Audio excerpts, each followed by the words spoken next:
तो देखिए, असम, केरलम और पुडुचेरी में थमेगा आज चुनावी प्रचार। 9 अप्रैल को असम की 126 सीट पर वोटिंग होने वाली है।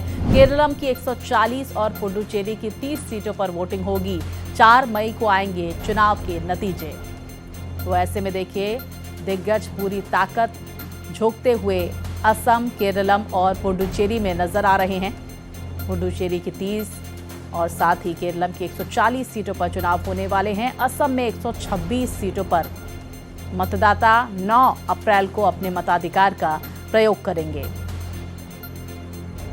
तो असम, केरलम और साथ ही पुडुचेरी में चुनावी प्रचार का शोर आज थम जाएगा। तमाम दिग्गज आज जनता जनार्दन से वोट की अपील करते हुए नजर आएंगे। विस्तार से जानकारियों और तस्वीरों के साथ मेरे सहयोगी अतुल हमारे साथ गुवाहाटी से जुड़ गए हैं। अतुल, इस वक्त चुनावों को लेकर क्या माहौल आप गुवाहाटी में देख पा रहे हैं? कितना उत्साह मतदाताओं में? बिल्कुल, आज चुनाव प्रचार का आखिरी दिन है और चाहे वो कांग्रेस हो या भाजपा हो या फिर यहाँ के क्षेत्रीय दल हो, सभी ने चुनाव का जो शोर है, जो जोर है, उसमें अपनी पूरी ताकत झोंक रखी है। जहां एक तरफ जो भाजपा है वो हैट्रिक लगाने के लिए अपनी पूरी प्रयास में है, तो वहीं 10 सालों से जो विपक्ष में कांग्रेस बैठी है वो भी इस बार जीत का दावा कर रही है। उसका कहना है कि इस बार बदलाव निश्चित है। आज आसाम में कई बड़े नेता हैं, जिनमें केंद्रीय गृह मंत्री अमित शाह हैं, स्मृति ईरानी हैं, मल्लिकार्जुन खड़गे हैं। तो ये कह सकते हैं कि पूरी तरीके से जो चुनाव में एक जो कांग्रेस पक्ष है वो वापसी के लिए अपनी ताकत झोंक रहा है, तो वहीं जो भाजपा पक्ष है वो अपनी लगातार तीसरी हैट्रिक बनाने के लिए प्रयासरत है। मुद्दे कौन कौन से, अतुल, हावी होते हुए नजर आ रहे हैं? हमने आपकी बहुत सारी रिपोर्ट्स देखी और जनता जनार्दन की क्या यहाँ पर मन देखने को मिल रहा है? किन मुद्दों पर वो अपने मताधिकार का प्रयोग 9 अप्रैल को करने वाले हैं? क्या कुछ तस्वीरें देखने को मिल रही है? देखिए, आसाम के स्थानीय मुद्दे कई हैं। अगर मैं जहां मौजूद हूं इस समय गुवाहाटी में, तो गुवाहाटी में कुछ प्रमुख मुद्दे हैं, जिनमें सबसे बड़ी दिक्कत है गुवाहाटी में पेयजल की। जी। जो यहाँ के लोग हैं, जिनके बीच में गया हूँ अब तक, जो हमने ग्राउंड रिपोर्ट की है, तो कई जगह लोगों ने मुझसे कहा कि यहाँ पीने के पानी की बड़ी दिक्कत है। इसको किसी भी सरकार ने अब तक समाधान नहीं किया है इस समस्या का। इसके साथ ही अगर जरा सी बारिश होती है तो पूरा गुवाहाटी पानी पानी हो जाता है, और उसका कारण ये है कि गुवाहाटी तीनों तरफ से पहाड़ों से घिरा है। तो अभी तक इनके पास में जो ड्रेनेज सिस्टम है वो बेहद ख़राब है, और ये पब्लिक चाहती है कि ये अब जो सरकार आ रही है, चाहे वो कांग्रेस की हो या भाजपा की हो, दोनों अपनी अपनी जीत का दावा कर रहे हैं। तो दोनों ही लोग मुझे ये बताएं, हमें ये बताएं कि गुवाहाटी की इस पानी की समस्या का उनके पास ब्लूप्रिंट क्या है। तीसरा जो एक सबसे महत्वपूर्ण है, यहाँ के एक गायक हैं जो स्वर्गीय हो गए अब, जुबिन गर्ग, उनकी जो सिंगापुर में मौत हुई उसके बाद युवाओं का एक ऐसा वर्ग है जो ये मानता है कि सरकार ने उनको न्याय दिलाने के लिए सार्थक कदम नहीं उठाए।